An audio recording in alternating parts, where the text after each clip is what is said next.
Hello, this is Patty Walters from the band As It Is, and this is our 4-track history.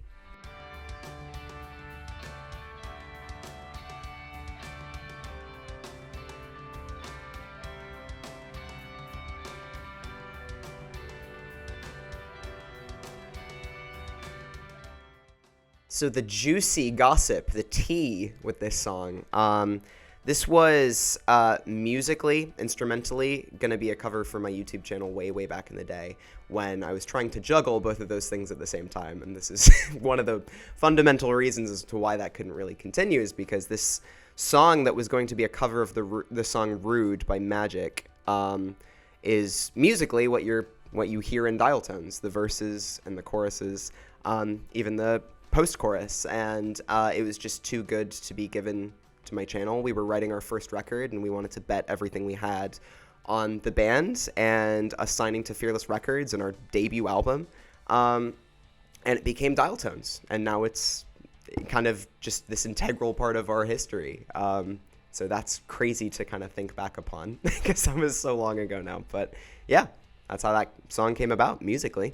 The music video we filmed in Bristol. I want to say we filmed it in November, December, something. I know it came out January 20th of 2015, I want to say. And we filmed it in various locations around Bristol, pretending to be on the phone.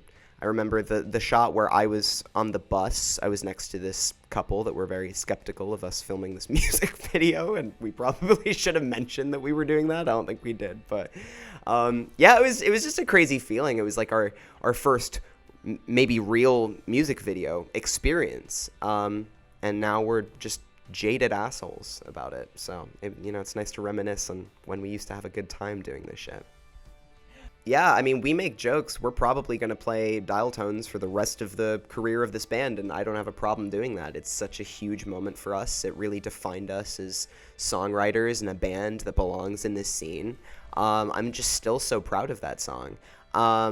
And yeah, I think it still fits pretty seamlessly. I know we've departed kind of musically, aesthetically, but it still just belongs in, our relationship with our fans and our discography. It's just always a really special moment when we play that song.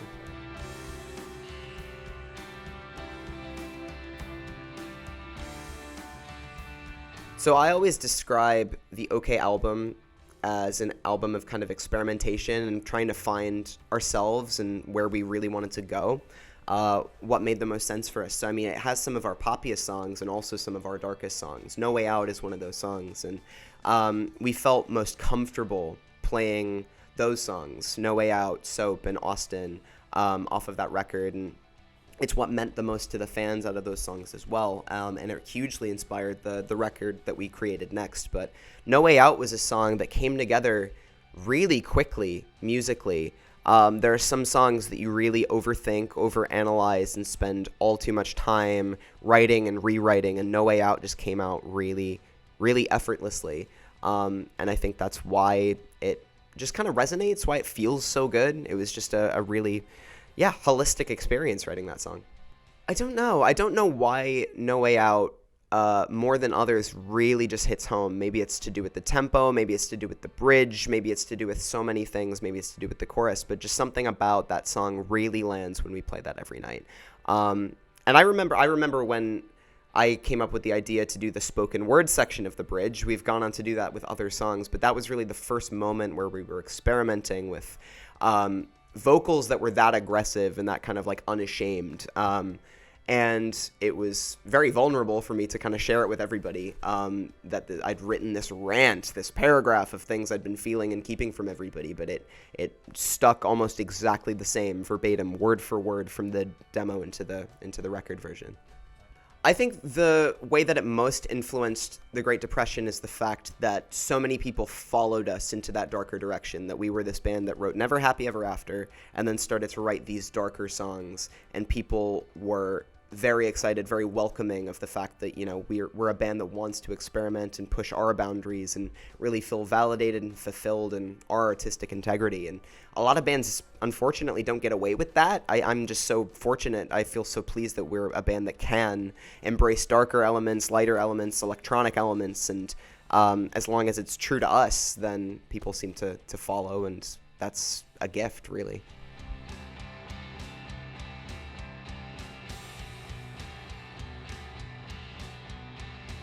The Wounded World was the first single from the Great Depression, and it was one of the last to be written. And I think that's why it was a fitting kind of ambassador for that record, because we'd said everything contextually in regards to the subject matter of the Great Depression already. So it was really just trying to summarize, find this blanket statement for what every song of these represented.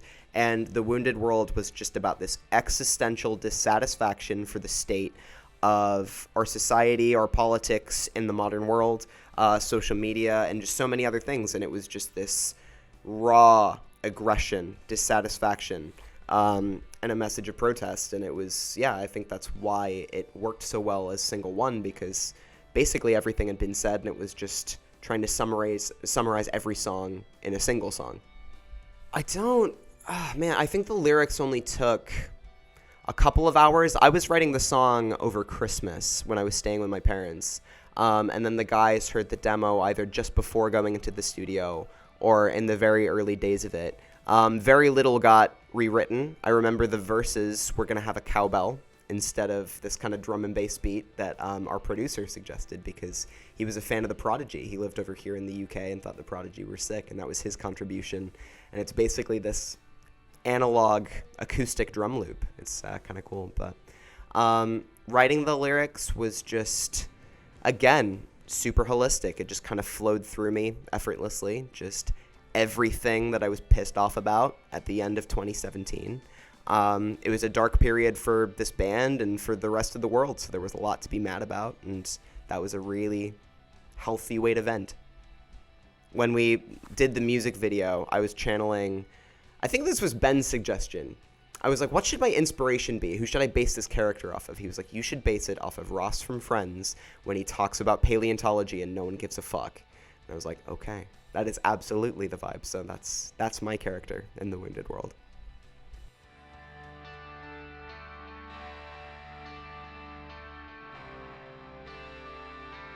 We didn't expect this to be a single.